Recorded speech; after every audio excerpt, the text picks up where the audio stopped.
Langit memanas, lautan dunia berbusa, petir dan guntur mengguncang udara. Dua monster paling mengerikan dan kuat bertemu dalam sebuah duel. Inilah pertanda akhir dunia. Semua orang pasti histeris hanya dengan melihat kedua monster ini. Sang raksasa mengerikan, Cthulhu, dan cumi-cumi terbesar di dunia maju untuk menghadapinya. Monster yang tak kenal rasa takut, karena dialah sumber ketakutan itu sendiri. Dalang dibalik tenggelamnya ribuan kapal, sang Kraken yang perkasa dan mengerikan. Pertarungan paling epik dalam sejarah alam semesta dimulai. Kamu tengah berlayar naik perahu nelayan di lautan yang tenang. Airnya jernih dan tak ada angin bertiup. Laut pun menyatu dengan cakrawala. Sejauh mata memandang, tak ada daratan yang terlihat dan kamu merasa bebas. Kamu melihat ke sisi perahu dan melihat bayangan aneh di dalam air. Kamu mengambang di tengah titik hitam besar dengan area hijau luas di sekitarnya. Apa ini? Minyak tumpah yang menodai kebiruan air laut? Tapi kenapa bentuknya bulat sempurna? Tiba-tiba, kamu menyadari apa yang ada di bawahmu dan aliran darahmu seketika membeku. Lingkaran hitam ini adalah pupil di tengah mata hijau besar. Makhluk yang menatapmu dari dalam air ini sangatlah besar, sehingga kapalmu tampak seperti bercak kecil di atasnya. Ini adalah sang Kraken. Tapi jangan khawatir, monster ini tidak tertarik pada mangsa kecil sepertimu. Kraken sudah menenggelamkan kapal selama berabad-abad tanpa pernah menghadapi perlawanan berarti. Ada ribuan bangkai perahu tergeletak di dasar laut. Tapi apa artinya? Kraken merindukan tantangan besar, tapi tak kunjung menemukannya. Mamalia terbesar di bumi adalah paus biru, yang bagi Kraken hanya setara ikan mas peliharaan. Bahkan Megalodon bisa dengan mudah dikalahkan sang monster bertentakel dalam pertempuran. Bagaimana dengan monster tangguh di dasar Palung Mariana? Sayangnya, tekanan di sana terlalu tinggi dan cuma sedikit makhluk hidup yang tinggal di sana. Tapi kini, Kraken dapat ide. Dia pergi ke tempat paling terpencil di bumi, tempat yang jarang dikunjungi dan kurang terjamah. Tempat ini bernama Point Nemo. Di sini, jauh di bawah permukaan laut, terdapat kota kuno, Relayah, yang dibangun jauh sebelum kemunculan manusia. Dan di tengah reruntuhan kota mati ini, Cthulhu, raksasa nan kuat, sedang terlelap. Makhluk kuno setengah dewa ini beristirahat di sana selama ratusan ribu tahun. Selama ini, Cthulhu menantikan gilirannya menghadirkan malapetaka ke muka bumi. Dia tengah tertidur, tapi meski terlelap, Cthulhu masih berkomunikasi dengan para pemujanya yang setia. Dia menggunakan telepati untuk masuk ke dalam pikiran mereka dan membuat mereka melakukan hal-hal mengerikan. Namun, tiba-tiba, tidur Cthulhu terganggu. Siapa yang berani membangunkannya dengan kasar seperti ini? Cthulhu membuka mata merahnya yang ditumbuhi rumput laut dan melihat cumi-cumi besar di depannya. Sang Kraken akhirnya menemukan lawan yang setara. Dia segera menerkam Cthulhu dan melingkari tentakelnya di sekitar kepala monster itu. Pertarungan pun dimulai. Cthulhu dengan keras mendorong dari dasar laut dan bergegas ke permukaan, menyeret Kraken bersamanya. Dua monster raksasa yang lebih besar dari gedung pencakar langit tertinggi muncul dari air. Laut mengamuk dan awan berkumpul di atas medan perang. Diselimuti amarah, Cthulhu menyerang sang Kraken. Tapi sepertinya Kraken sama sekali tidak terluka. Kilat menyambar di tengah awan hitam yang bergolak. Cthulhu mencoba mengoyak Kraken menjadi dua, tapi tentakel sang cumi-cumi dengan kuat melilit sang monster hijau. Sementara itu, kamu sedang dalam perjalanan ke Point Nemo untuk menyaksikan pertarungan ini. Kamu perlu berlayar dari pantai Chili, dan saat ini, gerak-gerik aneh juga terjadi di sana. Naik ke atas puluhan kapal. Ada kapal penangkap ikan biasa, serta kapal angkatan laut bersenjata berat lengkap. Dan saat kamu bertanya kemana mereka hendak pergi, semua orang hanya memberimu tatapan gelap dan menjawab, memasuki keabadian. Kraken menguasai pertarungan, dan Cthulhu memanggil para pemujanya untuk membantu. Dia memanggil semua kapal tadi untuk mengalahkan sang musuh, tapi butuh 2 hari sebelum bala bantuan pertama tiba ke medan perang. Cthulhu akhirnya mengoyak sang Kraken dan melemparnya ke air. Cumi-cumi itu menyerang lagi, tapi Cthulhu menggenggam tentakelnya dan mengangkatnya sampai ke atas kepala. Petir menyambar sang Kraken, tapi itu tidak lebih dari percikan kecil bagi sang monster raksasa. Di saat yang sama, para pelaut yang terpana berdiri di geladak sambil melihat ke arah medan perang. Malam harinya, mereka tertidur dan melihat mimpi yang sama tentang kota kuno Relaya. Di tengahnya, ada kapel yang janggal, dan di dalamnya, sang Cthulhu duduk di singgasananya memanggil semua pemujanya. Siang berganti malam, hingga siang selanjutnya, kedua monster masih bertarung hingga titik darah penghabisan. Dan akhirnya, titik-titik kecil berkumpul di sekitar mereka. Kapal bala bantuan telah tiba. Mereka siap menyerang sang Kraken, dan Cthulhu memberi mereka perintah telepati. Tapi sang Kraken masih punya satu kartu as. Selama ini, dia menenggelamkan kapal bukan sekedar untuk mengisi waktu. Dia kerap menyelamatkan ribuan makhluk laut yang terperangkap jaring ikan. Dan sekarang, mereka dan keturunan mereka dari seluruh lautan datang untuk membantu sang Kraken. Gurita besar, paus biru, hiu putih besar, belut listrik, semuanya menyerang kapal-kapal musuh. Paus menyundul kapal selam, dan belut mematikan mesin kendaraan dengan aliran listrik mereka. Tiba-tiba sang Kraken menyelam ke bawah air. Apakah dia menyerang atau ketakutan? Tentu tidak. Cthulhu menatap ke laut dan menunggu serangan sang cumi-cumi. Kraken berenang di bawah manusia dan makhluk laut yang bertarung. Dia mulai memutar tentakelnya, menciptakan pusaran air raksasa. Kapal-kapal itu kini kandas dan Cthulhu hanya bisa mengandalkan dirinya sendiri. Kraken adalah makhluk yang kuat, tapi bagaimanapun juga, dia cuma sekedar hewan. Sementara Cthulhu super cerdas, namun keji. Dia tahu Kraken adalah monster laut dan bisa kalah dengan mudah di daratan. Raungan Cthulhu mengunjang langit, petir menghantam lautan, airnya mendidih. Kota kuno Relaya pun terangkat dari dasar laut. Kraken tidak bisa melarikan diri di sini. Dia butuh air. Sang cumi-cumi berjuang melawan sang Cthulhu dengan kekuatan terakhirnya. Tapi tanpa air, ajalnya sudah di depan mata. Sang Cthulhu menang. Kini, setelah dibangunkan, dia akan menghancurkan seluruh dunia seperti ramalan tentangnya. Tapi pertarungan itu tak mungkin luput dari perhatian dunia. Berkat data satelit, dunia sudah tahu apa yang sedang terjadi. Dan sebuah rencana telah dibuat untuk menaklukkan sang monster kuno andaikan dia menang. Jet tempur memasuki medan pertarungan dan menyerang Cthulhu. Monster itu mengangkat tangannya ke langit. Awan berkumpul di sekitarnya. Kilat berkilau di awan, menghilangkan listrik dalam radius ratusan kilometer, termasuk perangkat elektronik di dalam pesawat jet. Mereka jatuh ke air. Tidak ada cara untuk mengalahkan sang monster legendaris. Tapi apa itu? Ratusan satelit tiba-tiba berjatuhan dari langit. Cthulhu tidak tahu bahwa Poenimo adalah tempat pembuangan sampah antariksa. Karena ini adalah titik terjauh dari bumi. Menjatuhkan satelit mati ke sini aman bagi umat manusia. Saat ini, ratusan satelit jatuh menghantam kota kuno dan membombardir sang monster.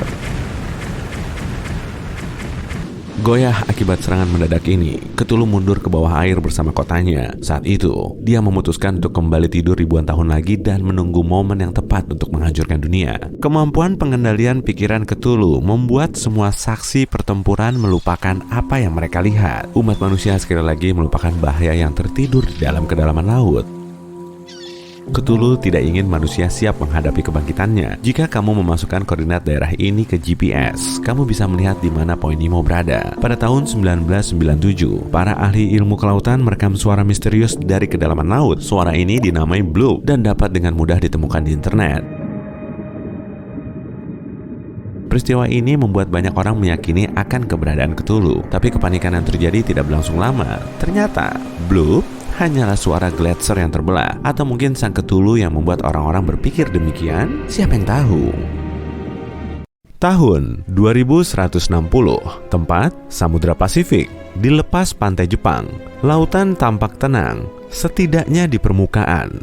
Sementara dasar lautnya sedang terbelah. Boom! Bumi terbuka, magma mengalir keluar. Retakan di dasar laut memicu gempa bumi dan energi yang besar menerpa laut. Kini, gravitasi ikut bermain. Gravitasi menarik air ke bawah dan membuatnya bergerak kian cepat. Tsunami pun terbentuk. Ombak setinggi gedung pencakar langit menerjang Tokyo dengan kecepatan 800 km per jam. Jutaan ton air datang bersamaan. Kalau difoto, hasilnya pasti super indah. Tapi semua tak akan sempat mengagumi amukan alam ini. Tsunami akan menuju Teluk Tokyo. Tsunami ini sampai di pantai dan menerjang bangunan terbesar di dunia, Metropolis Piramida Tokyo. Tingginya 2 km, alias 5 kali lipat tinggi gedung Empire State. Bayangkan jika populasi seluruh Pulau Bali tinggal dan bekerja di satu gedung, Metropolis Piramida Tokyo, MPT, bahkan bisa menampung sampai 750.000 orang sekaligus. Kerennya, bangunan ini tahan terhadap terjangan dan energi tsunami yang menerpa menghilang begitu saja. Kali ini, kemajuan manusia menang melawan alam. MPT dibangun oleh perusahaan Shimizu yang lahir pada tahun 1804. Piramida ini adalah bangunan paling stabil di dunia. Kalau tidak percaya, silakan aja ke Mesir dan lihat Piramida Agung Giza. Piramida ini bertahan selama 4.500 tahun dan masih berdiri kuat. MPT dibangun di atas air dan terdiri dari 204 piramida berbeda. Bentuknya mirip tumpukan anggur sampai 8 tingkat. Akan tetapi, tiap anggur ini setara ukuran Kasino Vegas. MPT sebenarnya berongga sehingga mampu bertahan dari topan dan tsunami. MPT tidak menahan semua angin dan ombak, melainkan hanya mengalirkan energinya. Robot dan sistem kontrol otomatis mengelola tempat ini. Semua robot berjalan dengan tenaga surya, angin, dan air. Piramida dihubungkan dengan lintasan khusus yang panjangnya mencapai 140 km. Lintasan ini menghubungkan semuanya dan dipelihara oleh AI yang selalu mencari cara tercepat untuk bergerak dari piramida A ke piramida B. MPT jelas adalah kota masa depan, tapi teknologi manusia masih belum siap. Awalnya, para insinyur memasang piramida ini di atas 36 tiang yang semua ditanam ke dasar laut. Saat membangun piramida seukuran ini dari baja dan beton, ada 50 juta ton beban yang menekan bangunan ini sendiri. MPT akan runtuh akibat beratnya sendiri dan tenggelam ke lautan. Bangunan ini butuh material yang 1000 kali lebih ringan dari beton dan lebih kuat dari baja. Jadi, bahan futuristik apa ini? Lihat mobil tua ini? Ini adalah mobil pertama di dunia dengan mesin pembakaran internal. Mobil ini mulai dikendarai pada 1885. Sementara itu, yang satu ini adalah satelit buatan pertama yang diluncurkan manusia ke luar angkasa. Hanya butuh waktu singkat untuk maju dari kereta tanpa kuda pertama ke penerbangan antariksa pertama. Jadi, MPT bukan sekedar angan-angan. Lagi pula, tak ada yang mustahil di dunia ini. Solusinya adalah karbon yang ada di mana-mana. Ini adalah bagian hitam di pensilmu dan berlian di mahkotamu atau cincin atau bor industri. Tapi, bukan karbon biasa yang kita butuhkan. Kita butuh grafena. Grafena adalah tipe karbon yang bisa kita jadikan tabung nano atau nanotube. Grafena lebih tipis dari rambut manusia, tapi 400 kali lebih kuat dari baja. Dan yang terpenting, bobotnya ringan. Nanotube tidak terpengaruh oleh bahan kimia, oksigen, atau air. Sempurna untuk MPT. Atau dengan kata lain, nanotube tak akan berkarat. Shimizu punya rencana membuat pembangkit listrik di bulan, kota bawah laut, mengubah gurun Sahara menjadi oasis besar, dan masih banyak lagi. Tapi bukan cuma mereka yang mau mengubah planet kita. Luas Belanda setara dengan Sumatera Barat dan sekitar 30% diantaranya berada di bawah permukaan laut. Untuk melindungi negara mereka dari air, orang Belanda membangun bendungan yang banyak sekali. Tapi itu cuma bentuk pertahanan. Pada tahun 1986, mereka melakukan penyerangan dan merebut tanah dari laut. Bendungan pertamanya sepanjang 30 km. Bisa dibilang, bendungan itu mengubah teluk menjadi danau. Bendungan kedua pun mengakhiri serangan. Setelah 42 tahun bekerja, Belanda membuat provinsi baru sendiri yang besarnya setara 2 kali Jakarta. Manusia telah melakukan hal yang sama di seluruh dunia, seperti di Hong Kong, Filipina, dan Italia. Haha, air, jangan macam-macam ya. Bagaimana dengan pembangunan di atas tanah yang memang sudah tanah? Sebelum misi NASA ke Mars, proyek termahal dalam sejarah adalah pembangunan sistem jalan raya antar negara bagian di Amerika Serikat. Penyelesaiannya memakan sekitar 35 tahun. Jika dikonversi ke nilai tukar sekarang, biayanya sekitar 9 kuadriliun rupiah, nolnya 15. Semua uang ini ditukar 74.000 km jalan. Itu hampir 2 kali mengelilingi bumi. Ada lebih dari 270 juta kendaraan di Amerika Serikat, lebih dari gabungan mobil di Jepang, Brazil, India, dan Jerman.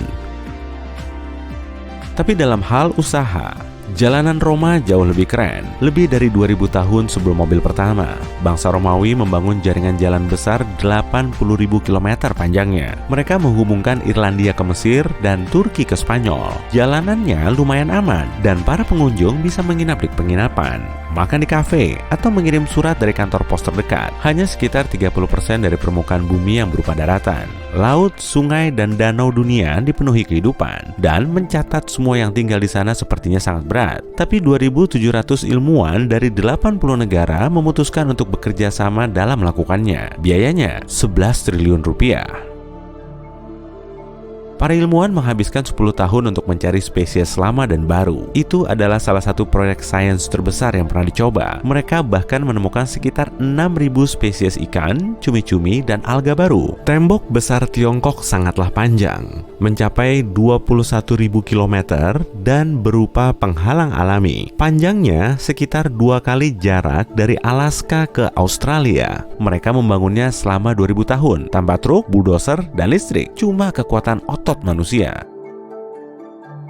Tiongkok modern pun tidak mau kalah. Dalam 2 tahun, Tiongkok menggunakan lebih banyak beton untuk membangun dibanding Amerika Serikat selama ini. Jalanan, kota, bandara, semua yang ada di sana sangat besar. Bendungan Tiga Ngarai bisa dibilang tembok besar Tiongkok baru. Panjangnya lebih dari 2,3 km dan tingginya 180 meter. Beton dan baja yang dipakai di sini 3 kali lipatnya bendungan Hoover. Ini adalah struktur beton terbesar di dunia yang menelan sekitar 626 triliun rupiah. Lebih dari 1 juta orang harus angkat kaki dari area yang dipakai untuk bendungan ini. Swiss punya terowongan kereta api terpanjang dan terdalam di dunia. Di bawah pegunungan Alpen yang bersalju, para pembangun menggali terowongan sejauh 56 km. Setiap hari, 200 kereta barang dan penumpang melewatinya. Jumlah bebatuan yang mereka ambil untuk membuat terowongan hampir sama dengan 5 piramida agung. Semua ini menghabiskan 200 triliun rupiah. Mesir adalah salah satu negara tertua di dunia, tapi kini mereka sedang membangun salah satu kota paling modern. Luasnya akan seukuran Singapura dan dihuni 6 juta orang beruntung. Akan ada apartemen, gedung pemerintahan, tempat hiburan, dan bahkan gedung opera. Oh, ada juga taman yang akan membuat taman safari terlihat seperti halaman belakang rumah biasa. Begitu selesai, ini akan menjadi ibu kota baru Mesir. Tapi untuk apa? Pada tahun 2050, Kairo akan dihuni sekitar 40 juta orang. Sepertinya, satu kota baru malah belum cukup. Penerbangan pertama ke bulan memakan biaya sekitar 4 kuadriliun rupiah jika menggunakan nilai tukar sekarang. Tapi SpaceX tidak membiarkan biaya menghalangi perjalanan mereka. Perusahaan ini berencana membangun koloni di Mars dengan populasi 1 juta penduduk pada tahun 2050. Mereka mengklaim, begitu program dimulai, kita bisa membeli tiket ke Mars hanya dengan 1,6 miliar rupiah.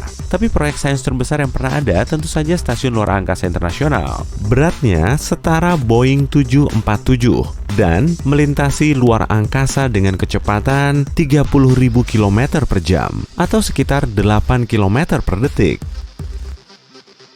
Stasiun ini mengorbit bumi 16 kali per hari dan biayanya tidak murah. Untungnya, sejumlah negara patungan membiayainya. Tapi ini pasti layanan kamar termahal di seluruh galaksi. Biayanya sekitar 170 juta rupiah untuk mengirim sebotol air dari bumi ke stasiun luar angkasa. Hey, kalau harganya semahal ini, air putihnya bisa ditukar es teh aja nggak? 1, 2, 3. Buaya Nil berenang meninggalkan kuda Nil dengan mudah. Mereka berenang ke hulu, melawan arus yang berat. Tapi tubuh si buaya memang didesain untuk berenang melawan arus berat. Berat buaya Nil setara 2 kulkas berfreezer, dan dia memegang predikat reptil terberat di bumi. Dia bisa berenang sampai 35 km per jam. Kuda Nil bisa dibilang nggak bisa berenang. Dia sebenarnya cuma berjalan di dasar sungai dan mendorong tubuhnya di bebatuan besar yang ditemukan kakinya. Artinya, dia bisa menutup lubang hidungnya kapanpun supaya bisa meluncur sebentar di air. Tapi dia sama sekali bukan tandingan buaya. Si buaya sampai di pantai dan mulai berlari ke lapangan. Tapi sebaiknya segera minggir. Kuda Nil mulai membalap. Dia melaju cepat di medan datar. Meski sangat besar, kuda Nil bisa berlari lebih cepat dibanding manusia. Si buaya sudah berkilo-kilometer di depan, tapi si kuda Nil lebih cepat di darat dan sampai duluan di garis finish. Balapan selesai. Bip bip, halo, Roadrunner, kok lari-lari? Sebentar, tunggu dulu. Coyote itu mengejar dengan cepat. Dia tepat di belakangmu. Roadrunner besar mampu berlari hingga 32 km per jam, bahkan lebih cepat saat dia sedang lapar. Terlepas dari apa yang kita lihat di kartun, Coyote sebenarnya 2 kali lebih cepat daripada Roadrunner, tapi versi kartunnya memang lucu sih. Di lintasan 1 dari hutan lebat Amerika Selatan, si super lambat Kungkang, dan tepat di sisinya di lintasan 2 ada si siput taman biasa, dan perlombaan dimulai untuk menentukan hewan paling lambat di bumi. Kecepatan tertinggi Kungkang berada di 0,3 km per jam. Tak heran, Kungkang dijuluki bantal raksasa bergerak. Aku sendiri sih yang bikin julukan itu. Si siput memulai perlombaan dengan baik. Dia mampu menempuh area perumahan kecil dalam 1 jam. Makhluk tak bertulang ini hanya punya 1 kaki yang dilumuri lendir pelindung. Meski sulit menentukan, tapi sepertinya si Kungkang masih di tempat yang sama dan sekarang dia ketiduran. Mungkin juga dia bakal tidur selama lomba. Seekor Kungkang bisa tidur sampai 15 jam sehari. Dia tidur selama lebih dari setengah hidupnya. Nah, lihat, si siput berhasil keluar dari lintasan yang terkena matahari. Perhentian berikutnya, lintasan teduh. Wah, garis finishnya masih jauh. Kita harus menunggu sampai si Kungkang bangun untuk kembali ke balapan ini. Beruang grizzly bisa berlari mengalahkan manusia dengan mudah. Kalau kamu sedang piknik dan bawa makanan yang agak terlalu lezat, sebaiknya tinggalkan makan siangmu. Manusia tercepat dapat berlari 45 km per jam, yang tentunya diraih Usain Bolt. Jadi, dia mungkin bisa kabur tepat waktu. Kalau larimu lebih lambat dari dia, dan aku yakin itu sudah pasti, maka kamu dalam masalah. Dalam balapan sprint 1 lawan 1 antara manusia dan beruang grizzly, hasil akhirnya pasti kamu bakal jadi makan siang si beruang. Tapi dari semua beruang, mana yang paling cepat? Beruang kutub, beruang grizzly, beruang coklat, beruang madu, atau si panda yang imut. Bersedia? Siap? Mulai! Situasi seketika menjadi tegang. Si grizzly dan beruang coklat saling membalap. Beruang coklat bisa berlari secepat grizzly. Beruang madu adalah beruang terkecil di balapan ini. Panjangnya, atau tingginya, atau apapun itu, sekitar 2 meter. Dia mustahil menang. Meski awalnya berlari cukup cepat, beruang kutub tidak bisa berlari secepat si grizzly atau si coklat. Grizzly memimpin. Bukan, beruang coklat. Sekarang grizzly lagi. Tunggu, di mana si panda? Dia ngapain? Kayaknya dia kurang paham kalau ini lomba lari. Tapi dia tetap imut ya. Dia baru saja melahap bambu favoritnya yang ketiga. Panda bisa makan sampai 13 kg bambu dalam sehari. Itu setara banyak deh pokoknya. Sekarang, dia siap. Dia menemukan jalan pintas dan berguling menuruni bukit. Seketika, dia melewati si grizzly dan si coklat. Lomba lari selesai. Panda menang. Maaf, teman-teman, kita semua tahu panda sama sekali tidak cepat. Dia adalah salah satu beruang paling lambat. Tapi kalau kamu melihat panda berguling menuruni bukit ke arahmu, tetap lari ya. Kecepatan tertinggi Boeing 747 sekitar 1000 km per jam. Burung tercepat adalah albatros berkepala abu-abu. Dia bisa terbang sampai 130 km per jam dan tetap melayang sampai 10 jam tanpa mendarat. Alap-alap kawah bisa lebih cepat lagi, tapi cuma pas dia menukik untuk menyergap mangsa. Merpati, awas! Fiu! Pesawat besar butuh waktu lama untuk naik ke udara. Kalau albatros, dia butuh beberapa detik saja dan dia memimpin, tapi itu nggak lama. Kembali ke balapan lambat. Oke, si Kungkang sudah bangun, tapi sejauh ini dia cuma berhasil mengangkat tangannya untuk meraih dahan itu. Si siput taman masih berusaha melewati batu besar ini. Kungkang menghabiskan banyak waktu mereka sebisa mungkin tanpa bergerak supaya nggak dimangsa hewan lain. Jelas bukan kebiasaan yang baik untuk balapan. Tapi tunggu, peserta ketiga memasuki perlombaan. Dia adalah kura-kura Galapagos. Kaki depannya yang kuat membawa hewan mirip tank ini dengan kecepatan 4 kali lipat sisiput taman. Ini baru seru. Perlombaan ini akan selesai sekitar seabad lagi. Si kura-kura berlari dan menghindari semua hambatan. Tidak ada yang bisa menghentikannya. Hei, kungkang, jangan curang dong. Nggak boleh lempar-lempar dahan dari atas begitu. Jauh di bawah tanah, ada tikus tanah yang sedang sibuk menggali. Tikus tanah bisa memakan banyak cacing tanah sampai seberat badannya sendiri dan dapat menggali sekitar 5 meter per jam. Luwak Amerika adalah hewan penggali tercepat di dunia dan tak kalah cepat di darat. Kecepatannya hampir setara dengan manusia kalau dia sedang semangat. Jika diadu, luwak Amerika memenangkan perlombaan bawah tanah dengan mudahnya. Sayangnya, tikus tanah tidak bisa melihat kemana dia pergi. Tikus tanah tidak benar-benar buta. Dia cuma punya penglihatan yang buruk dan buta warna. Mereka juga nggak bisa pakai kacamata di bawah sana. Si citah yang terkenal. Dia berlari melintasi sabana dengan kecepatan tinggi. Aku adalah mamalia darat tercepat selama jutaan tahun. Ini mah gampang. Citah tercepat yang pernah tercatat adalah sprinter bernama Sarah. Saat berumur 11 tahun, dia menempuh 100 meter kurang dari 6 detik. Citah dapat berlari hingga 130 km per jam. Apalagi kalau lihat makanan enak. Sarah dibesarkan di kebun binatang Amerika dan merupakan salah satu citah pertama yang punya teman anak anjing saat masa remajanya. Alexa dan Sarah sahabat selamanya. Tapi di atas Sarah ada kelelawar kecil melintas, dan kelelawar itu membuat Sarah kelihatan lambat. Kelelawar Brazil mampu mencapai 160 km per jam. Ini adalah mamalia tercepat di dunia. Sekarang, waktunya mengecil. Peserta mini pertama adalah kumbang harimau Australia. Dia melaju dengan kecepatan 10 km per jam. Ini mungkin biasa aja ya, tapi kalau dibandingkan ukurannya, itu kayak secepat kilat loh. Kalau mampu melakukannya, kita bisa berlari secepat kereta berkecepatan tinggi. Di lintasan selanjutnya ada semut perak Sahara. Semut jago bekerja dalam tim dan bisa kuat sekali waktu bekerja sama.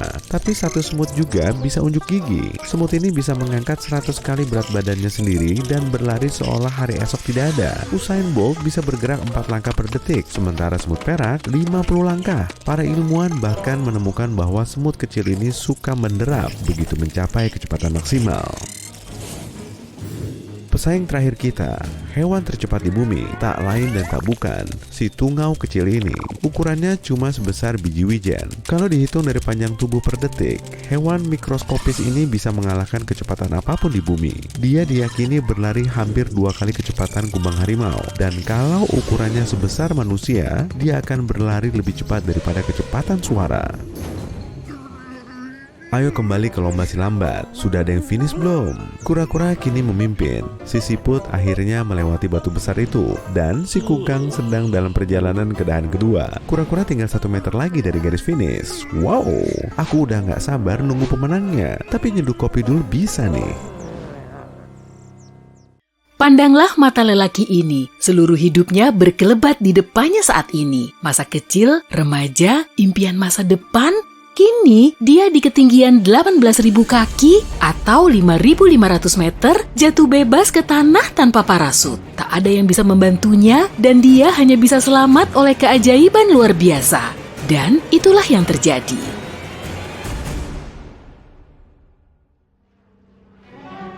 Joseph B. Herman adalah pilot letnan penerbangan berumur 21 tahun untuk Angkatan Udara Royal Australia. Ini hari Sabtu, 4 November 1944. Handley Page Halifax-nya akan lepas landas dari Driffield, Inggris. Malam ini, mereka akan terbang ke tambang batu bara dekat Bochum, Jerman. Jadi, pahlawan kita memimpin dan bergabung dengan pasukan 749 pesawat. Namun, skuadron Herman tidak tahu para penjaga sudah siap menanti kedatangan mereka. Dalam sekejap, unitnya dikelilingi oleh meriam anti pesawat di bawah. Senjata itu dapat mencapai target yang terbang di ketinggian 39.000 kaki atau 12.000 meter. Seluruh pesawat dalam misi ini terbang di bawah itu dan sudah pasti akan ada bencana. Saat itulah langit malam terbakar dengan pesawat di kiri dan kanan berjatuhan. Herman harus tetap tenang. Dia harus menunjukkan keterampilan terbaiknya agar dirinya dan 6 awak lainnya selamat. Mereka akhirnya menyelesaikan misi, tapi 5 menit kemudian, boom! Pesawat Herman ditembak di bagian belakang. Pesawatnya terbakar dan sang pilot harus mengambil tindakan cepat untuk menyelamatkan semua orang di pesawat. Pikirannya berpacu, tapi tidak cukup cepat. 2 peluru lain menghantam sayap pesawat. Api pun menelan pesawat dan Herman segera memerintahkan semua anggota kru untuk melompat keluar dari pesawat. Tapi dia tahu dirinya belum bisa meninggalkan pesawat itu. Dan dia tadi melepas parasutnya karena merasa tidak nyaman. Sang letnan harus ke kompartemen mesin tempat parasutnya berada jika ingin selamat dari sana. Tapi begitu meninggalkan kursi, sayap kanan pesawat itu patah. Dalam hitungan milidetik, pesawat terguling lalu meledak. Bagian-bagiannya yang terbakar mendekati bumi layaknya hujan meteor. Sisa-sisa Halifax jatuh di dekat kota kecil Navigés, membuat pondok seseorang rusak parah sampai si pemilik akhirnya terpaksa menghancurkannya. Tapi apa yang terjadi pada Joseph Herman? Mari kembali ketika pesawat mulai hancur. Dayanya melemparkan si pilot yang tanpa parasut keluar dari pesawat. Dia sekarang jatuh bebas di antara puing-puing pesawat setinggi 5.500 meter. 90 detik ke depan akan menentukan nasibnya. Di sini gelap, namun pahlawan kita awalnya mencoba mencari parasut di antara puing-puing, tapi pencariannya gagal. Dan dia mulai panik. Herman berteriak dan melambaikan tangannya, tapi kemudian sang pilot Australia menyadari riwayatnya hampir tamat. Dia harus menyimpan energi, lalu kemudian dia menenangkan diri dan mencoba mencari tempat paling aman untuk mendarat. 1 menit berlalu, dia sudah jatuh melewati 3.600 meter. 30 detik tersisa sebelum benturan. Setelah Herman mencapai ketinggian 1.800 meter, yang terjadi selanjutnya hanya dapat digambarkan sebagai keajaiban. Atau setidaknya keberuntungan yang luar biasa. Tubuhnya menabrak sesuatu dan itu berbeda dari puing tak bernyawa lainnya. Sang letnan menyadari ini adalah kaki seseorang. Dia mendengar suara yang akrab. "Halo, ada orang di sana?" Dia penembak G2 Halifax, John Vives. "Ini aku, John," balas sang pilot. "Ini hampir mustahil, tapi kita akan membahasnya nanti." Untuk saat ini, keduanya belum terlepas dari bahaya. Parasut itu tidak didesain untuk 2 orang sekaligus. Dengan bobot tambahan penumpang yang tidak terduga, keduanya jatuh lebih cepat daripada kecepatan aman. Mereka mendekati tanah dan bersiap mendarat. Pendaratannya keras. Vives mendarat di dada Herman dan melukai tulang rusuknya. Tapi tak ada waktu beristirahat ataupun memeriksa, mereka masih di belakang garis musuh. Petualangan berbahaya mereka baru saja dimulai. Pertama, mereka langsung mengubur parasut untuk menghilangkan jejak. Mereka harus meninggalkan titik pendaratan ini agar tidak ditangkap. Para penerbang itu mampu bersembunyi dari patroli dan tetap tidak terdeteksi dari malam 4 November sampai 9 November pagi. Mereka cuma bergerak pada malam hari. Pada siang hari, mereka bersembunyi di hutan dan lumbung seadanya. Mereka kelaparan, kesakitan, dan kelelahan. Kedua pria malang ini pun mencapai desa Wolfram. Cedera keduanya membuat mereka mudah dikenali. Para pahlawan kita harus mengambil risiko jika mau bertahan. Mereka meminta bantuan di peternakan setempat. Mereka segera diserahkan ke pihak berwenang dan dipenjara. Herman dan Vives diinterogasi untuk waktu yang lama. Tak satupun dari petugas Jerman mempercayai kisah mereka yang luar biasa, yaitu selamat hanya dengan 1 parasut. Pada akhirnya, mereka harus menunjukkan tempat mereka menguburkannya. Dan hanya itulah bukti kebenaran kisah mustahil mereka. Tapi mereka tidak lantas keluar dari masalah, mereka tetap dalam tahanan. Keduanya menghabiskan 11 hari di rumah sakit, kemudian mereka dipisahkan dan dikirim ke 2 tempat berbeda untuk penerbang yang ditangkap. Letnan Herman dipindah dari satu tempat ke tempat lain 3 kali sampai dia dibebaskan dari tahanan pada 22 April 1945. Phew, akhirnya dia bisa menghela nafas lega. Kisah ini berakhir dengan baik, tapi semua ini adalah hasil dari kombinasi masalah yang luar biasa yang membuatnya sangat rentan. Sebagai contoh, Letnan Herman bisa saja terluka saat pesawatnya ditembak. Peluru anti pesawat menembakkan pecahan yang berbahaya saat meledak, dan itu seharusnya bisa membuat cerita ini jauh lebih pendek daripada kenyataannya. Lalu, Letnan Herman juga tidak pingsan. Jika pingsan, dia mungkin hanya membentur kaki Vives dan terus jatuh alih-alih langsung meraihnya.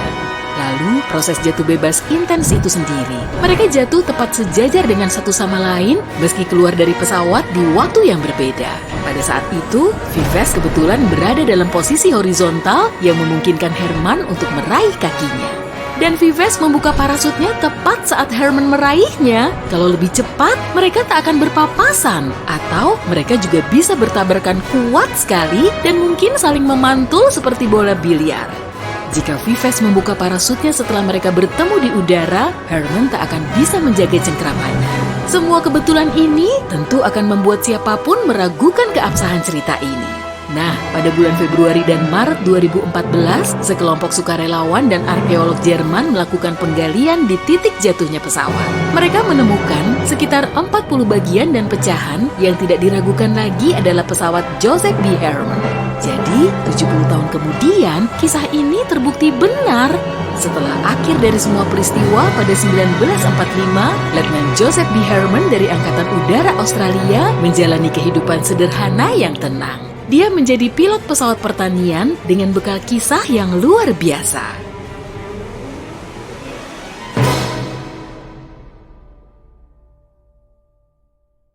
Yes! Kamu berhasil! Kamu akhirnya bisa mencoba lucid dream. Jadi, di mimpi ini kamu sadar akan keberadaan dirimu. Kamu bisa menentukan sendiri alur mimpimu. Punya kekuatan super, menggerakkan barang pakai telepati, naik sepeda terbang, atau memancing sambil duduk di atas awan. Keren! Tapi, sayangnya ada tapinya. Mau sekeren apapun dunia mimpi buatanmu, ada sejumlah hal yang sebaiknya kamu hindari. Kamu berada di sebuah rumah, tapi kurang yakin ini mimpi atau bukan. Ada jalan, hutan lebat di belakang, dan rumah ini. Rumah ini sudah tua, tapi masih rapi dan bersih. Kini, kamu berdiri di lorong panjang. Di sebelah kiri, ada ruang tamu indah bergaya retro. Yuk, intip dulu. Sinar matahari menembus lembut melalui tirai. Indah sekali. Ada sofa vintage merah, karpet hijau tebal, meja kopi, 2 rak buku besar, serta piano klasik di sudut, dan tanaman di dekat jendela. Siapa yang menyiramnya kalau rumah ini kosong? Ya, siapa yang peduli? Lihat cermin yang ada di sebelah piano itu. Perlahan, langkah demi langkah, kamu berjalan mendekatinya, sambil bertanya-tanya apa yang akan kamu lihat. Dan tunggu dulu. Aturan pertama lucid dream adalah menghindari kegiatan yang terlalu menggugah emosi. Cermin mungkin memantulkan bayangan dirimu yang berbeda dan super aneh. Kamu belum tentu suka apa yang kamu lihat. Gimana kalau ada orang lain yang menatapmu dari cermin? Atau ternyata panjang tanganmu nggak wajar? Wajahmu sulit dikenali? Atau ada seseorang di belakangmu? Cermin di mimpi adalah cara terburuk untuk mengetahui semua itu. Jadi, lawanlah godaan ini. Begitu makin jago mengendalikan lucid dream, kamu boleh mencobanya. Kamu terus berjalan, memeriksa hal lain di dalam rumah. Tiba-tiba, ide muncul di benakmu.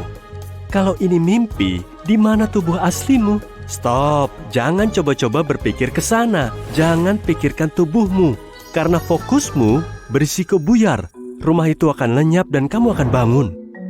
Begitu memasuki lucid dream, perhatikanlah lingkungan di sekitarmu. Kalau tidak, apalagi kalau memikirkan dirimu berbaring di tempat tidur, dadah, silakan coba di lain waktu. Oke, kamu masih di dalam rumah, memperhatikan barang yang ada di ruang tamu dan bukan ke tubuhmu. Mari lanjutkan. Telusuri hal lain. Tunggu, stop. Kamu tiba-tiba tersadar kalau kamu berada di rumah tua menyeramkan seorang diri. Kenapa kamu masuk ke sini? Apa yang kamu pikirkan tadi? Kamu mulai merasa nggak nyaman. Gimana kalau seseorang tinggal di sini? Sejauh ini, kamu baru memasuki ruang tamu. Kamu berbalik dan kembali ke lorong. Oke, pintu tempatmu masuk masih ada di sana, tapi ada tangga kayu di dekatnya. Kamu tidak bisa melihat kemana arahnya. Kenapa tiba-tiba di sini gelap? Mataharinya terbenam ya? Aduh! Semua ketakutan terbesarmu bermunculan di benakmu. Tiba-tiba kamu mendengar desisan ular dan... Itu suara binatang raksasa? Dinosaurus ya? Astaga! Kenapa ada ayam juga? Semua fobia terbesarmu berkumpul di sini. Tanah mulai bergetar. Kamu panik dan berbalik melarikan diri. Gawat! Pintunya hilang. Kamu melangkah, jatuh ke lubang tanpa dasar. Dan inilah hal kedua yang harus kamu hindari. Jangan pikirkan hal-hal yang membuatmu takut atau cemas. Kita jelas ingin merasakan skenario paling seram. Tapi alam bawah sadarmu mengendalikan mimpimu. Dan alam sadarmu tahu semua rasa takut yang kamu pendam. Satu detail kecil bisa berkembang cepat dan mengubah lucid dream indahmu menjadi mimpi buruk. Atau bahkan membangunkanmu. Nggak apa-apa sih ya kalau sudah terlalu seram. Jadi kamu kembali fokus ke hal-hal positif di rumah tadi. Dan kegelapan menghilang. Nah, sip. Pintunya kembali. Kamu berjalan keluar, kembali ke jalan utama. Hari ini indah sekali. Oh, itu teman SMP-mu. Pas banget, kamu baru aja mikirin dia beberapa hari lalu. Gimana kalau kamu ajak dia ngobrol? Eits, stop dulu. Saat mengalami lucid dream, makin jauh kamu dari tempat atau orang-orang di kehidupan nyata, maka makin baik. Lucid dream bisa membuatmu merasa semuanya nyata. Bukan berarti kamu akan bangun dan berpikir kamu beneran ngobrol dengan orang tadi ya. Tapi alam bawah sadarmu akan mengingat perasaanmu tentang pertemuan ini. Saat kalian akhirnya bertemu di dunia nyata, kamu bakal agak canggung. Lucid dream bisa membentuk ingatan palsu yang menyebabkan banyak sekali masalah dunia nyata. Jadi rumah, jalanan, hutan lebat di sebelahnya. Apa pikiranmu yang membentuk semua ini? Tentu saja, tinggi kepala jerapah biasanya nggak sampai menembus awan. Kamu tentu nggak bisa terbang untuk memetik apel dari cabang pohon. Dan gajah nggak pakai kalung dan anting mahal. Dunia mimpimu tak terbatas. Intinya, nikmati saja selagi di sini. Kalau enggak, mimpimu malah akan membosankan. Dan tiba-tiba dibangunkan alarm lagi. Kamu mungkin mengalami lucid nightmare. Atau mungkin keduanya. Kalau kamu terlalu bersemangat, lucid dream bisa selesai terlalu cepat. Ya, lucid dream memang simulasi VR terbaik di dunia. Jadi sudah pasti kamu ingin membuatnya bertahan lama. Kamu memang bisa terbang, melihat air terjun indah, punya kekuatan ajaib, menggelar karpet pelangi, menikmati surga tropis penuh pohon kelapa dan palem. Tapi tunggu.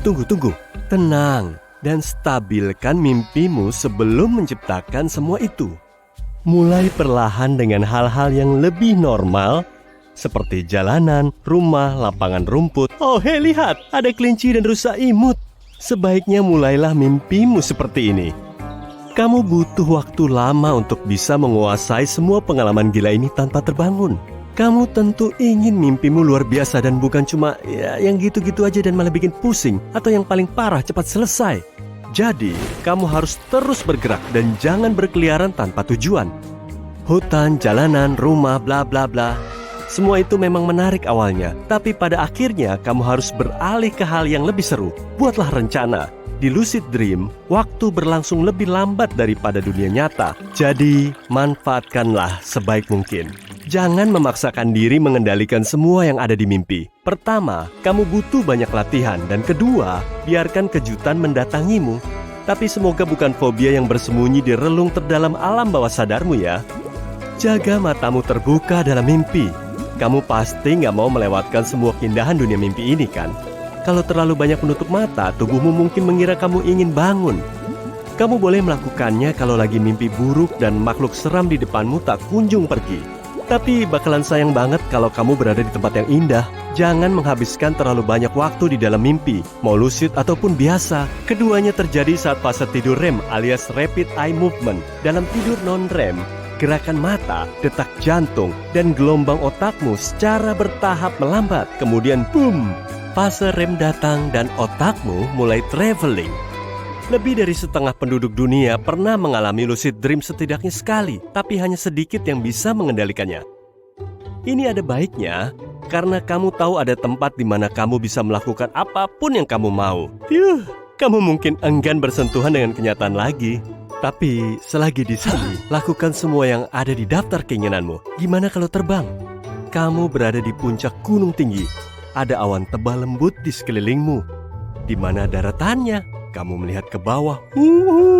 Di mimpimu, kamu nggak takut ketinggian. Adrenalin terasa menggebu-gebu di tubuhmu.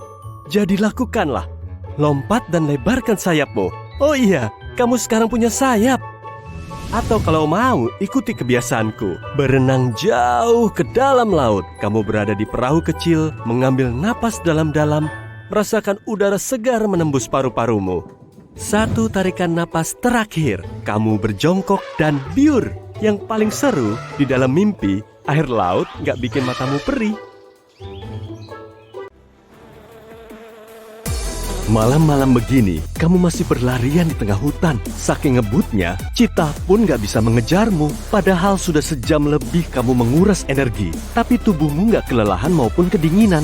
Di dekat akar pohon terdengar suara tikus mencari tempat berlindung. Aroma alam menyeruak masuk ke rongga hidung. Penglihatan malammu mendeteksi burung yang terbang di angkasa. Berbulan-bulan tanpa makan dan minum gak jadi masalah. Kamu juga bisa berenang bebas di dalam air sesukamu. Beginilah kehidupan di dunia paralel. Dan idealnya memang begitu, agar organisme di sini selalu siap sedia saat menghadapi segala situasi di alam liar.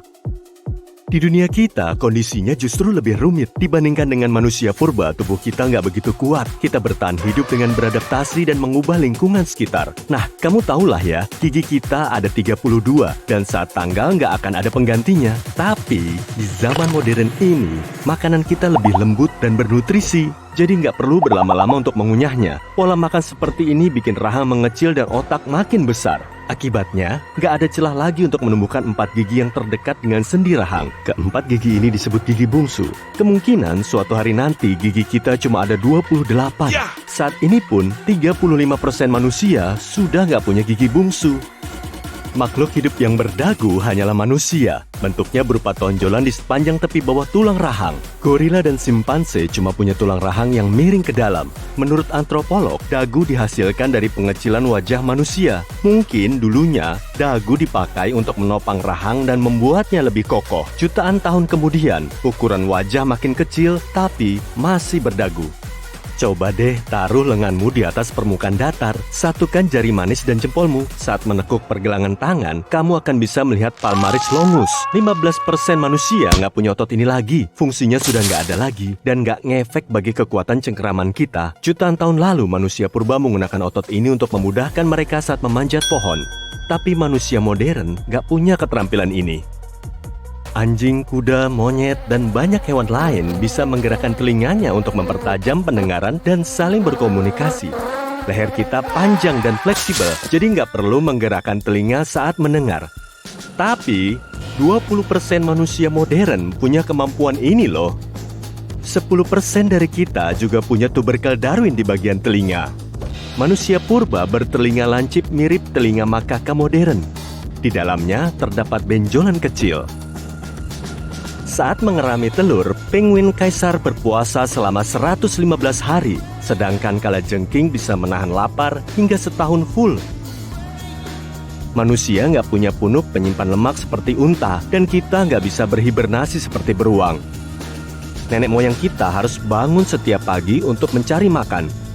Tentu hal ini sulit dilakukan, apalagi zaman dulu nggak ada supermarket ya kan? Mereka harus masuk ke tengah hutan atau berlari di padang luas untuk berburu.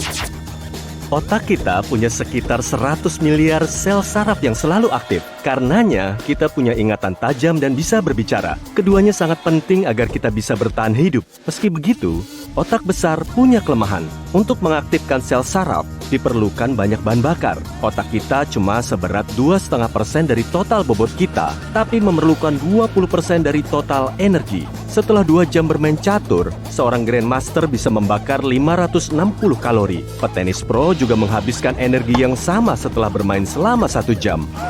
Otak besar bikin fisik kita lebih lemah. Simpanse pun jauh lebih kuat dari kita loh. Kita memang perlu otak yang lebih besar untuk bernegosiasi dan bekerja sama. Tapi tubuh kita semakin lemah dan kita pun lebih suka berlama-lama rebahan santuy di sofa. Di posisi ini kita lebih nyaman untuk mikir.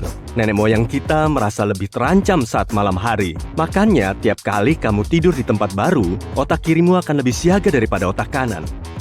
Reaksi ini disebut first night effect atau efek malam pertama.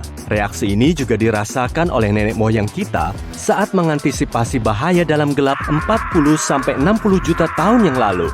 Sejak lahir, kita takut digigit ular dan laba-laba. Rupanya, kedua hewan ini menjadi ancaman utama bagi nenek moyang kita. Antropolog menyatakan mereka baru mulai menjadi pelari 2 juta tahun yang lalu. Bahu yang lebar lebih memudahkan ayunan lengan dan menjaga keseimbangan. Ligamen khusus memanjang dari tulang belakang menuju belakang kepala. Fungsinya untuk menstabilkan kepala saat berlari. Otot gluteus kita nggak begitu kuat. Fungsinya cuma akan berjalan maksimal saat kita berlari. Tubuh kita nggak akan kepanasan karena cuma ditumbuhi bulu tipis. Di dalamnya juga ada 3 juta kelenjar keringat. Meski jago lari, kemampuan kita masih kalah dengan manusia purba. Dalam lari jarak dekat pun kita kalah loh dengan simpanse. Apalagi lawan cheetah. Kecepatan larinya 112 km per jam. Kebanyakan hewan darat memang jago dalam lari jarak dekat dan cuma kuat berlari selama 10-15 menit. Tapi manusia telah beradaptasi agar bisa berlari jarak jauh. Berjalan dengan 2 kaki membantu nenek moyang kita mengatasi banyak masalah. Tangan mereka bisa dipakai untuk membawa makanan dan berkakas. 2 kaki dan punggung yang lurus membuat perawakan mereka terlihat lebih besar dan garang. Saat berdiri, mereka akan langsung melihat Smilodon yang mengintai di balik semak tinggi di dataran atau sabana Afrika. Berat badanmu ditopang oleh 2 kaki, dan saat berjalan kamu juga bisa tersandung, lalu jatuh dan terluka. Lalu, kenapa ya kita perlu jari kaki? Tentunya bukan untuk dibenturkan ke kaki meja. Jari kaki membantu nenek moyang kita berpegangan di dahan pohon saat mereka mencari makan. Kamu pernah bayangin nggak, kakimu bisa kamu pakai untuk ngetik, ngegambar, atau masak? Pasti seru ya, tapi bukan itu fungsinya. Meski begitu, kaki kita tetap fleksibel kok. Mungkin kaki kita perlu dipasang tapak kuda ya. Menurutmu gimana? Alas kaki kita bisa lebih awet tuh, jadi nggak perlu gonta-ganti sepatu kan? Tapi sayangnya, kaki kita nggak sekuat itu. Di tiap kaki terdapat 26 tulang. Semua tulang ini nggak bikin gerak kita lebih aman. Nonton film kurang afdol kan ya tanpa ditemani popcorn? Untuk melewatkan 2 jam nontonmu, kamu mulai menikmati popcornmu. Tapi tiba-tiba kamu malah tersedak, batuk, dan air mata yang keluar gak juga berhenti. Mamalia yang bisa tersedak makanan hanyalah manusia. Kita nggak bisa makan dan bernafas secara bersamaan karena struktur saluran vokal kita dirancang begitu. Laring berada di bawah agar kita bisa ngomong. Tapi saat kita lagi nggak mengunyah makanan, reaksi spontan saat merinding, bergidik, atau bulu roma meremang, kulit kita dipenuhi benjolan kecil. Penyebabnya karena kedinginan atau ketakutan. Manusia purba berbulu lebat. Saat ketakutan, folikel rambut mereka akan berdiri, sehingga tubuh mereka terlihat besar dan garang bagi hewan buas. Reaksi alami ini juga bisa menghangatkan tubuh saat cuaca dingin. Tubuh manusia modern gak berbulu panjang dan lebat. Nah, makanya saat nonton film horor atau lupa pakai jaket pas lagi dingin, kamu akan merinding.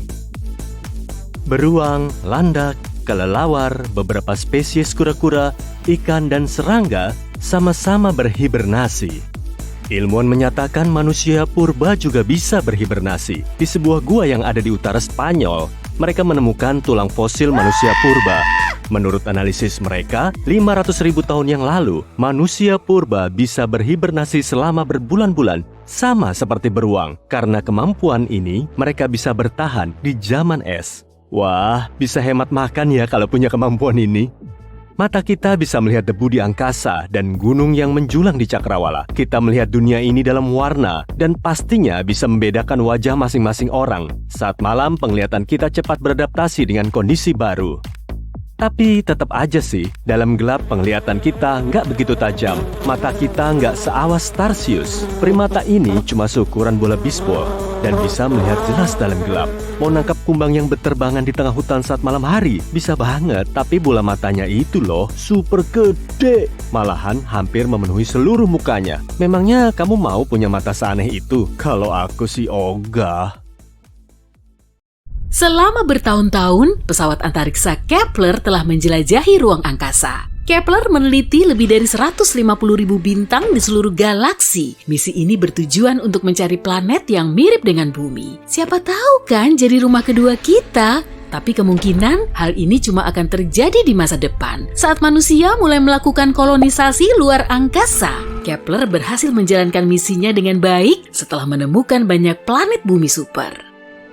Di tata surya kita nggak ada planet yang bisa dikategorikan sebagai bumi super. Sebagian ilmuwan berspekulasi planet ini kemungkinan tersembunyi di tepi tata surya kita. Tapi belum ada yang bisa membuktikannya. Bumi super kedengarannya wah kan ya? Tapi sebetulnya kecil banget kemungkinannya kalau ada planet lain seperti bumi. Di seluruh jagat raya ada banyak planet super. Julukan bumi super hanya disematkan pada planet yang beratnya antara 1 sampai 10 kali massa bumi. Ukurannya juga harus 2 kali planet kita. Ia juga harus mendapat suplai energi dari bintang lain. Ya, begitulah kriterianya. Permukaan planet ini bisa saja berbatu atau bergas atau malah campurannya. Atmosfer, iklim, dan lanskapnya juga mirip, hanya saja ukurannya lebih gede. Bentuk kehidupannya juga berbeda, karena masanya naik, gravitasi di planet ini jadi lebih kuat. Di planet ini nggak ada gunung dan pepohonan yang menjulang, ukuran gunungnya lebih mini, dan kebanyakan pohon cuma bisa tumbuh setinggi bangunan 1 lantai. Manusianya juga lebih pendek, tubuh akan sulit tumbuh kalau gravitasi menekannya hingga 2-3 kali lebih kuat. Tinggi rata-rata manusia dewasa cuma 1 meter. Populasi manusia di bumi saat ini hampir 8 miliar jiwa. Kota-kota besar sudah mulai sesak, tapi di bumi super, wilayahnya 2 kali lebih luas. Manusianya lebih mungil, kendaraan dan rumahnya juga lebih kecil, sehingga permukaan planetnya terasa lebih lapang. Udaranya lebih bersih, dan sebagian sisi planet ini belum terjamah sama sekali. Siang dan malam harinya berlangsung lebih lama daripada di bumi. Kalau sekarang hari Senin, berarti hari Selasanya baru akan dimulai 48 jam lagi. Tapi mereka nggak suka mager dan rebahan. Jam kerjanya lebih panjang sekarang. Akibatnya, mereka jadi kurang tidur, kurang istirahat, dan terburu-buru setiap kali pergi ngantor. Tapi kerennya, mereka jauh lebih kuat dan tahan banting. Orang biasa yang baru sampai di bumi super mungkin ngerasa sudah kayak ngangkat tas yang penuh dengan batu bata. Ototnya jarang dipakai untuk angkat beban. Saat tidur pun badannya terasa berat. Bagi orang yang belum siap, tekanan ini bisa merusak tulang dan otot mereka dan konsekuensinya nggak akan menyenangkan. Nah, setelah mendiami bumi super selama ribuan tahun, mereka telah berevolusi dan beradaptasi dengan kondisi baru. Di planet ini, tulang mereka sekuat besi. Mungkin mirip-mirip otot kawat tulang besinya Gatot Kaca ya. Tubuhnya memang kecil, tapi kekuatannya itu loh, super mantul. Sayangnya mereka nggak tahu kalau mereka kuat. Mereka mengira semua benda terasa berat. Pepohonan juga lebih kokoh dan kayunya lebih awet, sehingga perabotnya lebih susah dibuat. Berat sehelai kertas di bumi super bisa sampai 10 kalinya kertas biasa. Mobil penumpang rata-rata bisa seberat 2 truk damkar, 1 sendok teh pun jauh lebih berat dari barbel kecil. Tapi karena semua kendaraannya lebih berat daripada alat transportasi di bumi, kekuatan dan bahan bakarnya juga perlu ditambah supaya bisa ngebut. Untuk mengirim roket keluar angkasa, diperlukan sumber daya yang lebih besar. Bahan bakarnya juga nambah agar bisa melawan gaya gravitasi bumi super dan meninggalkan atmosfernya. Maka, pesawat luar angkasa juga perlu dibuat ringan.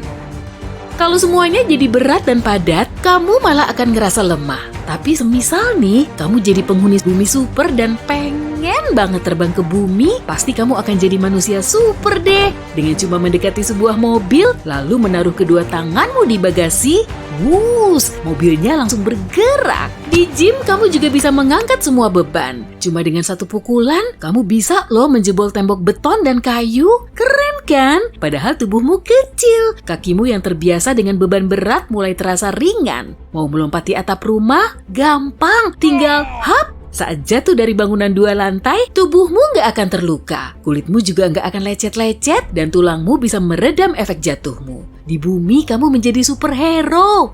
Sayangnya, bumi super yang wah ini belum ditemukan. Kita belum benar-benar mempelajarinya. Bisa aja kan planet ini malah membahayakan manusia? Masanya nggak main-main loh. Dan pastinya energinya juga besar serta perlu dilepaskan. Andai kita hidup di bumi super, letusan gunung berapi akan sangat lazim. Gravitasi yang meningkat juga bisa meningkatkan aktivitas lempeng tektonik. Lanskap dan kulit planetnya nggak akan stabil. Bisa bayangin gempa bumi yang terjadi tiap hari? Kondisi seperti itu bisa meningkatkan kepekaan kita terhadap keseimbangan tubuh. Plusnya lagi, akan ada teknologi khusus untuk memperkuat fondasi rumah.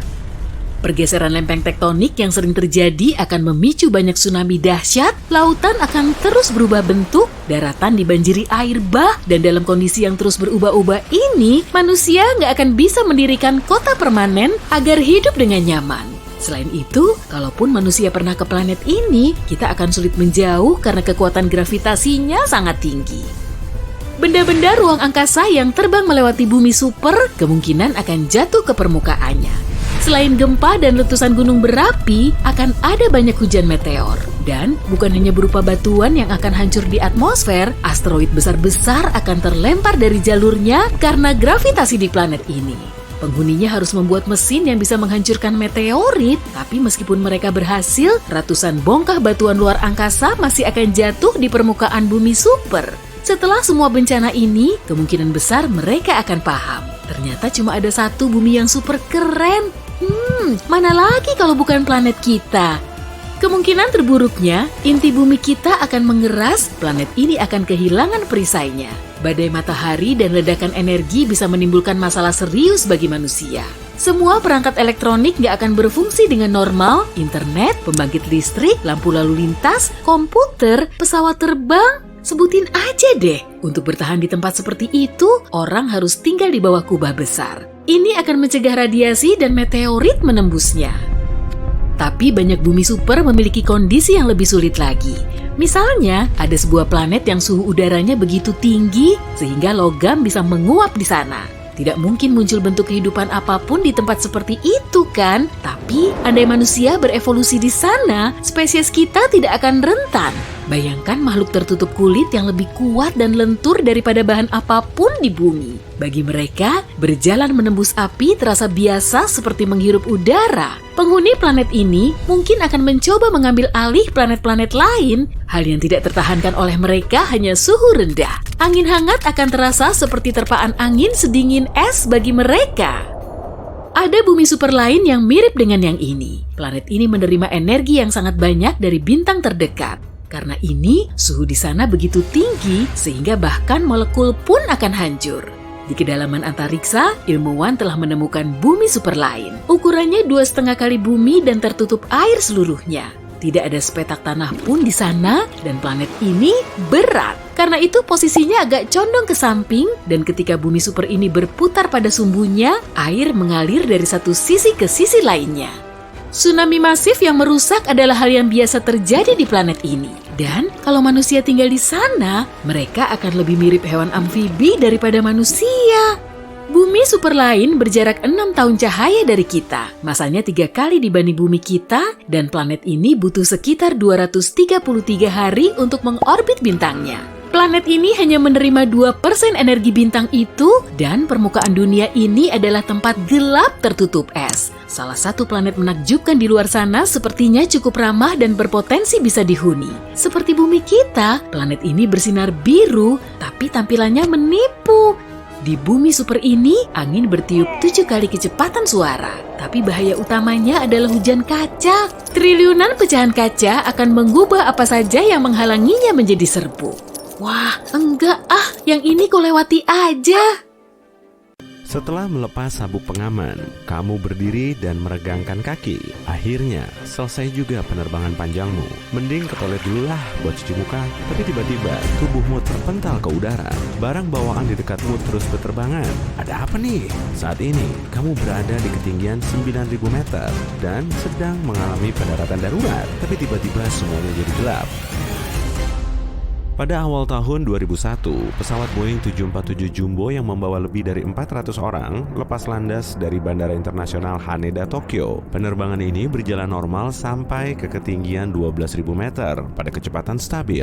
Makanan mulai disajikan dan penumpang sibuk dengan urusannya masing-masing. Beberapa saat sebelumnya, pesawat dari Busan, Korea Selatan menuju Tokyo, Jepang juga melalui prosedur yang sama. Pesawat ini lebih kecil dan cuma membawa 250-an penumpang, ketinggiannya sekitar 11.000 meter.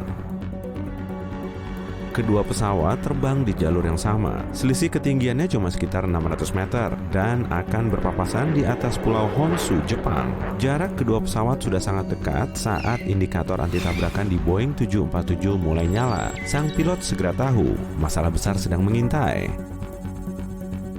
Koordinasi pemandu lalu lintas udara menjadi salah satu aspek penting dalam penerbangan modern. Semua proses penerbangan harus dipantau agar pilot segera tahu kalau pesawatnya mengalami masalah. Dengan mengontrol lalu lintas udara, penerbangan menjadi teratur dan terbebas dari tabrakan. Tiap pesawat modern dilengkapi dengan monitor anti tabrakan, tapi sistem ini nggak dipakai agar pesawat mengalami tabrakan.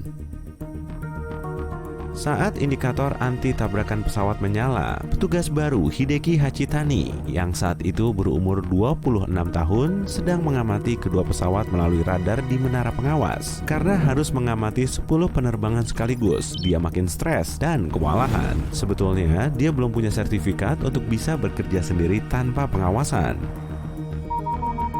Dia pun langsung mengambil tindakan untuk mengantisipasi potensi tabrakan. Caranya, dengan mengontak pesawat dari Busan yang berada di ketinggian 11.000 meter. Dia perlu menginstruksikan sang pilot untuk menurunkan pesawatnya, sehingga jarak kedua pesawat nggak terlalu mepet. Tapi realisasinya sangat berlainan. Dia melakukan kesalahan fatal dengan salah mengontak pesawat.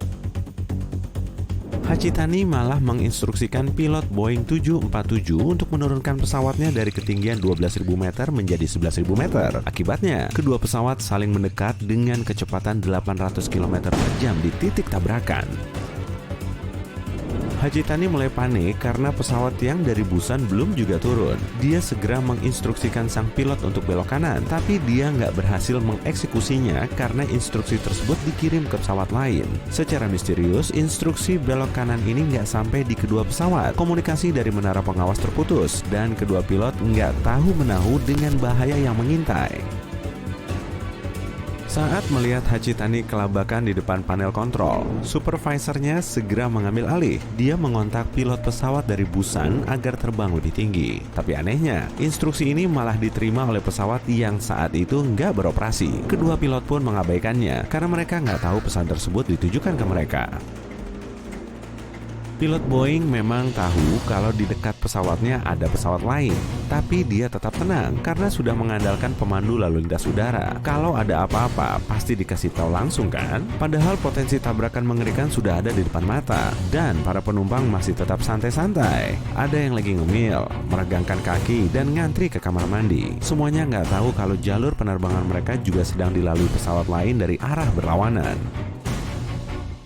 Keberuntungan masih berpihak pada 600 orang ini. Dengan pengalaman dan kredibilitasnya, sang pilot berhasil mengatasi situasi yang bikin merinding ini. Dari jendela kokpit, dia melihat objek yang seharusnya nggak pernah ada di hadapannya. Ternyata ada pesawat lain yang terus mendekat. Dengan tenang dan sigap, pilot Boeing memegang tuas kendali untuk menurunkan pesawat serendah mungkin selagi masih ada kesempatan. Dalam sekejap, posisinya sudah lebih rendah dari pesawat lain. Akhirnya, kedua pesawat ini bisa mendarat dalam keadaan utuh, dan sang pilot berhasil menyelamatkan lebih dari 600 jiwa. Meski begitu, sejumlah penumpang mengalami luka-luka. Mereka nggak tahu menahu kalau akan terjadi kecelakaan, dan pastinya nggak memakai sabuk pengaman. Tahu-tahu, tubuh mereka sudah membentur kabin pesawat. Goncangan kuat di pesawat membuat mereka terpental ke langit-langit pesawat. Benda-benda yang gampang jatuh juga ikut berterbangan. Sebagian penumpang mungkin mengira kalau pesawat mereka sudah jatuh.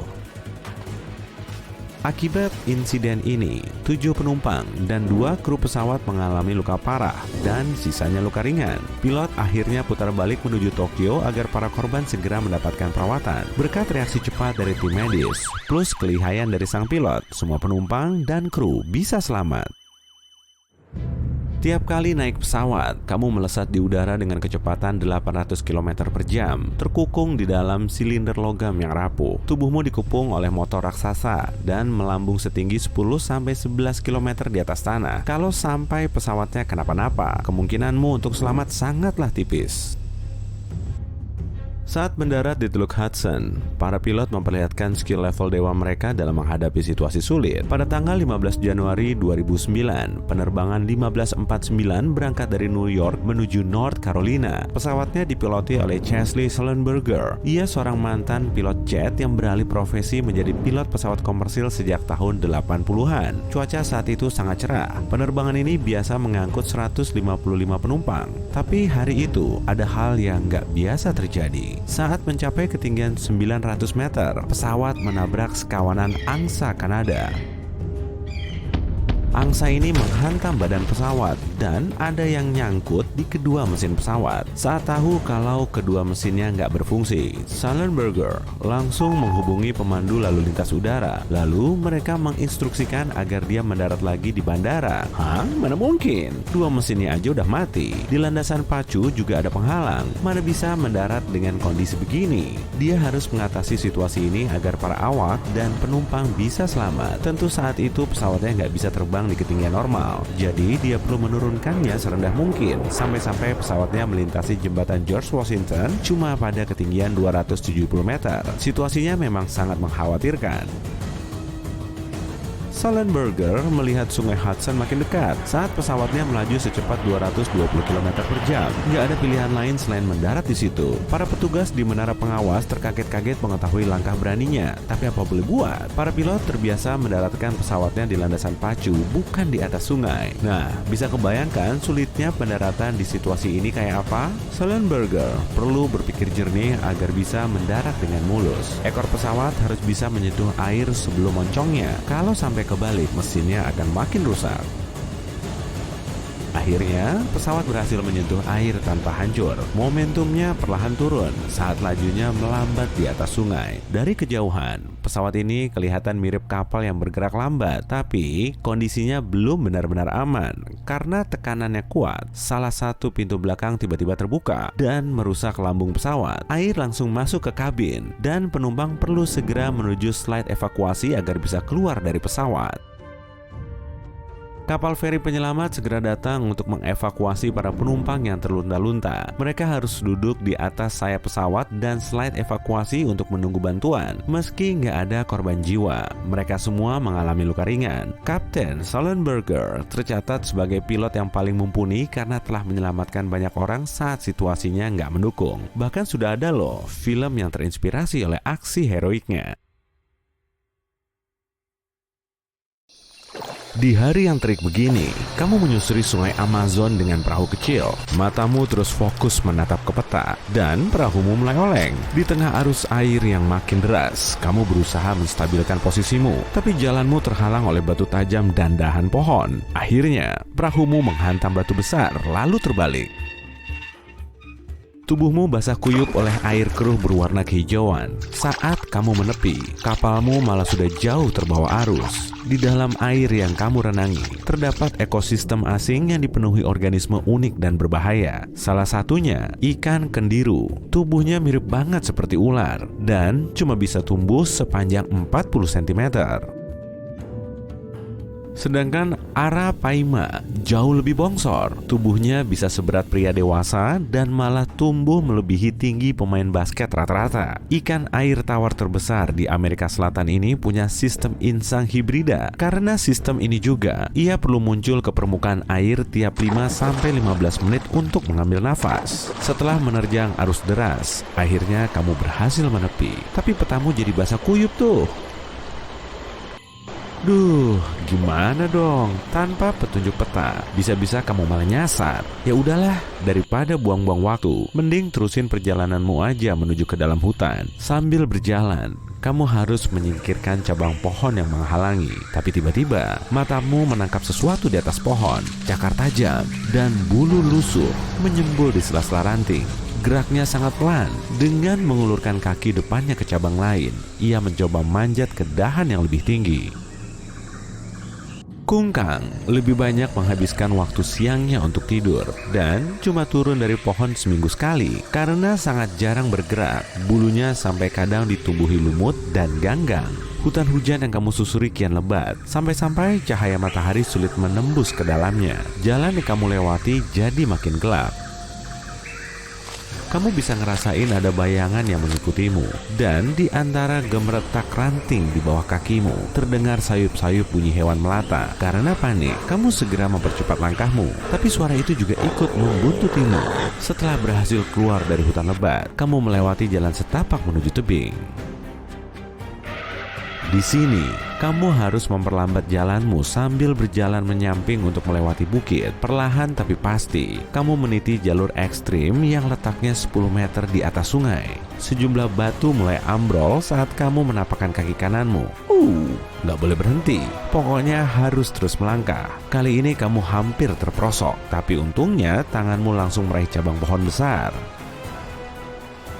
Sepasang katak beracun warna-warni bertengger di dekat tanganmu. Awas, jangan sampai menyentuhnya ya, karena efeknya bisa sangat fatal. Warna kulitnya memang sangat cantik, tapi katak jenis ini termasuk hewan paling beracun di seluruh dunia. Dan saat ini, kamu lagi kena apes, karena di dekatmu sudah ada katak beracun emas. Tanpa berpikir panjang, kamu melepas tanganmu dari cabang pohon itu dan menceburkan diri ke sungai. Tubuhmu terseret arus hingga ke bagian sungai yang berarus tenang, tapi di dalamnya ada sekawanan piranha dengan gigi tajamnya. Tubuhnya punya warna khas berwarna merah. Mengetahui ini, kamu langsung menjauh secepat kilat. Piranha akan memakan objek apapun yang ada di dekatnya, berapapun ukurannya. Setelah berpegangan pada sebatang kayu, kamu menepi sambil terengah-engah. Hati-hati, ada belut listrik di balik batu tuh. Meski bernama belut, ikan ini justru berkerabat dekat dengan lele. Dan pastinya, ia punya listrik 600 volt untuk mempertahankan diri dan menangkap mangsa. Yah, kamu nggak bisa kemana-mana dong, kecuali kalau kamu jago renang seperti kadal basilisik di atas air. Kadal unik ini punya selaput khusus di jari kakinya sehingga sangat lihai berlari di atas air. Kemudian, kamu melompat di atas batu dan mendarat di tepi sungai. Kamu melanjutkan petualanganmu menyusuri tepi sungai. Tapi kok itu batu kan? Kenapa bisa jalan sendiri? Sambil kucek-kucek mata, kamu mengamatinya bergerak lagi. Oh, bukan. Itu bukan batu, tapi kura-kura primitif yang mirip dengan buaya berbaju zirah. Mata-mata termasuk kura-kura air tawar yang lihai berkamuflase untuk menangkap mangsa. Kepalanya juga bisa menjulur hingga melebihi total panjang tubuhnya. Udahlah, tinggal pergi aja. Perjalananmu masih panjang. Setelah sampai di hutan hujan lagi, kamu bisa nemu tempat istirahat. Aduh, tempat ini dikepung semut raksasa. Spesies semut terbesar di dunia ini bisa menghasilkan sengatan yang sangat menyakitkan. Kurang lebih sama seperti sengatan tawon. Kamu langsung beranjak dari situ untuk mencari tempat lain. Firasatmu sudah mulai gak enak nih. Di dekatmu ada gemerisik daun yang terinjak. Padahal hari makin gelap. Dari mana ya sumbernya? Akhirnya, kamu nemu tempat yang pas untuk bikin api unggun dan beristirahat. Tapi saat menjelajahi Amazon, kamu perlu selalu waspada. Wah, lihat tuh, ada kapibara yang berkeliaran di dekatmu. Hewan pengerat terbesar di dunia ini hidup berkelompok di dekat sumber-sumber air. Jangan takut ya kalau kamu melihatnya di tengah hutan. Hewan ini nggak buas kok. Apaan nih? Kayak ada yang merayap deh. Saat melihat ke bawah, matamu langsung tertuju ke anakonda hijau besar yang bersiap melilitmu. Ular terbesar di dunia ini bisa tumbuh sepanjang 6 meter dan nafsu makannya sangat tinggi. Kamu segera bangkit dan mengambil langkah 1000. Yes, di depanmu ada gua yang bisa disinggahi. Mentari pagi menyapamu lagi, dan kamu masih bisa bertahan. Setelah sarapan dan memulihkan energi, kamu pun siap melanjutkan petualanganmu. Tapi langkahmu terhenti saat matamu melihat objek unik mirip cabang pohon, yang sebetulnya merupakan potu. Si ahli kamuflase ini bisa loh berhari-hari gak bergerak, cuma hinggap di cabang pohon patah. Burung unik ini memanfaatkan cabang pohon sebagai rumah permanen untuk bertelur dan bersantuy ria. Di tengah hutan hujan yang lebat, langkahmu terhenti lagi saat ada laba-laba Brazil merayap di cabang pohon. 8 spesiesnya berhabitat di area Amazon, dan semuanya termasuk laba-laba terganas dan paling berbisa di dunia. Karena nggak mau cari masalah, kamu langsung menjauhinya. Tapi kemudian, di sebelahmu kayak ada yang gerak-gerak.